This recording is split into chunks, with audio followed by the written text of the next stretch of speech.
പശ്ചിമേഷ്യയിലെ യുദ്ധത്തിനിടയിൽ ഇറാനിലെ ഭരണം പൂർണ്ണമായും തകിടം മറിഞ്ഞിരിക്കുകയാണ്. ഇറാന്റെ പ്രസിഡന്റിനോ പരമോന്നത നേതാവിനോ അവിടെ യാതൊരു റോളുമില്ല. രാജ്യത്തിന്റെ സമ്പൂർണ്ണ നിയന്ത്രണം ഇപ്പോൾ ഖമേനി പട്ടാളത്തിന്റെ, അതായത് IRGCയുടെ കൈകളിലാണ്. മിതവാദിയായിട്ടുള്ള ഇറാന്റെ പ്രസിഡന്റ് മസൂദ് പെസസ്ക്യാനെ പൂർണ്ണമായും ഒതുക്കിയിരിക്കുകയാണ് എന്നതാണ് നിലവിലെ യാഥാർത്ഥ്യം. രാജ്യത്തെ സുപ്രധാന തീരുമാനങ്ങളിലൊന്നും അദ്ദേഹത്തിന് ഇപ്പോൾ യാതൊരു പങ്കുമില്ല. മിതവാദികളായ നേതാക്കളുമായി സമാധാന ചർച്ചകൾ നടക്കുന്നുണ്ട് എന്ന് US പ്രസിഡന്റ് ഡൊണാൾഡ് ട്രംപ് ഈയിടെ പറഞ്ഞിരുന്നു. എന്നാൽ ഇറാൻ ഇത് നിഷേധിച്ചു. ഇതോടെയാണ് ഇറാനിൽ ശരിക്കും ആരാണ് ഭരിക്കുന്നതെന്ന ചോദ്യം ശക്തമായത്. ഇറാൻ മാധ്യമമായിട്ടുള്ള ഇറാൻ ഇന്റർനാഷണൽ പുറത്തുവിട്ട പുതിയ റിപ്പോർട്ടുകൾ പ്രകാരം ഇസ്ലാമിക് റവല്യൂഷണറി ഗാർഡ് കോർപ്സ് അഥവാ IRGCയുടെ മുതിർന്ന ഉദ്യോഗസ്ഥരടങ്ങുന്ന ഒരു സൈനിക കൗൺസിലാണ് ഇപ്പോൾ ഇറാനിലെ ദൈനംദിന തീരുമാനങ്ങൾ എടുക്കുന്നത്. പ്രസിഡന്റ് ഇപ്പോൾ ഒരു പൂർണ്ണ രാഷ്ട്രീയ പ്രതിസന്ധിയിലാണ്. യുദ്ധത്തിന്റെ ആദ്യ ദിവസം തന്നെ നടന്ന അമേരിക്കൻ ഇസ്രായേൽ ആക്രമണത്തിൽ മുൻ പരമോന്നത നേതാവ് ആയത്തുള്ള അലി ഖമേനിയും മറ്റു ഉന്നത നേതാക്കളും കൊല്ലപ്പെട്ടതോടെയാണ് ഈ അധികാര വടംവലി തുടങ്ങുന്നത്. തുടർന്ന് ഖമേനിയുടെ മകൻ മൊജ്തബ ഖമേനിയെ പുതിയ പരമോന്നത നേതാവായി പ്രഖ്യാപിച്ചിരുന്നു. എന്നാൽ അതിനുശേഷം മൊജ്തബയെ ആരും നേരിട്ട് കണ്ടിട്ടില്ല. അദ്ദേഹത്തിന്റെ സന്ദേശങ്ങൾ TV-യിലൂടെ മറ്റൊരാൾ വന്ന് വായിക്കുക മാത്രമാണ് ചെയ്യുന്നത്.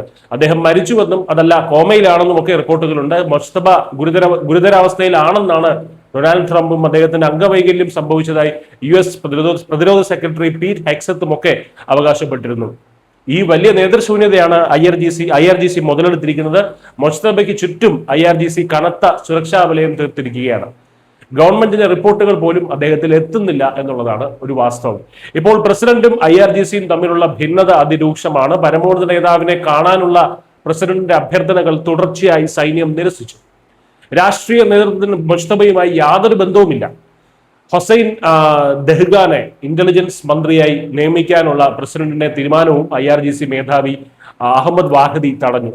യുദ്ധത്തിന്റെ ആദ്യഘട്ടത്തിൽ മുഹമ്മദ് പക്പൂർ കൊല്ലപ്പെട്ടതിനെ തുടർന്നാണ് വാഹിദി IRGC മേധാവിയായിട്ട് മാറിയത്. സുപ്രധാന തസ്തികകളിലെ നിയമനങ്ങൾ സൈന്യം തന്നെയാണ് നേരിട്ട് തീരുമാനിക്കുന്നത്. ഇപ്പോൾ അത് വാഹിദിയുടെ നിലപാടും അങ്ങനെ തന്നെയാണ്. പരമോന്നത നേതാവിന്റെ അംഗീകാരത്തോടെ പ്രസിഡന്റുമാർ മന്ത്രിമാരെ നിയമിക്കുന്ന ഇറാന്റെ പരമ്പരാഗത രീതിക്കാണ് ഇവിടെ അവസാനമാകുന്നത്. ഗൾഫ് രാജ്യങ്ങളെ ആക്രമിച്ചുകൊണ്ട് യുദ്ധം വ്യാപിപ്പിക്കുന്ന സൈനിക നടപടികളോട് പ്രസിഡന്റ് പെസഷ്ക്യാന് കടുത്ത വിയോജിപ്പുണ്ട്. ആഴ്ചകൾ നീണ്ട യുദ്ധം കാരണം ഇറാന്റെ ആയുധശേഖരം ഇതിനകം തന്നെ തീർന്നു കഴിഞ്ഞു എന്നതാണ് ഒരു വാസ്തവം. ഈ സാഹചര്യത്തിൽ പുതിയ യുദ്ധമുഖങ്ങൾ തുറക്കുന്നത് രാജ്യത്തിന്റെ തകർന്നടിഞ്ഞ സമ്പദ് വ്യവസ്ഥയെ കൂടുതൽ അപകടത്തിലാക്കുമെന്നും അദ്ദേഹം മുന്നറിയിപ്പ് നൽകിയിരുന്നു.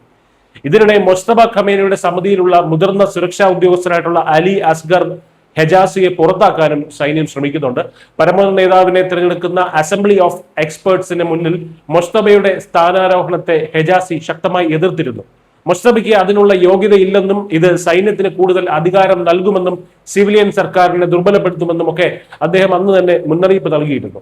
1979 വിപ്ലവത്തിന് ശേഷം ഒരു അർദ്ധ സൈനിക വിഭാഗമായി ആരംഭിച്ച IRGC ഇന്ന് എണ്ണ, ഗതാഗതം, ബാങ്കിംഗ്, റിയൽ എസ്റ്റേറ്റ് തുടങ്ങി രാജ്യത്തെ സകല മേഖലകളെയും നിയന്ത്രിക്കുന്ന ഒരു വൻ സമാന്തര ശക്തിയാണ്. എണ്ണ വ്യാപാരത്തിന്റെ പ്രധാന പാതയായിട്ടുള്ള ഹോർമൂസ് കടലിടുക്കിന്റെ എണ്ണ നിയന്ത്രണവും ഇപ്പോൾ അവരുടെ കൈകളിലാണ്. ചുരുക്കത്തിൽ യുദ്ധ സാഹചര്യവും പരമോന്നത നേതാവിന്റെ അസാന്നിധ്യവും കൃത്യമായി മുതലെടുത്ത് IRGC ഇറാന്റെ സമ്പൂർണ്ണ ഭരണം പിടിച്ചെടുത്തിരിക്കുകയാണ്.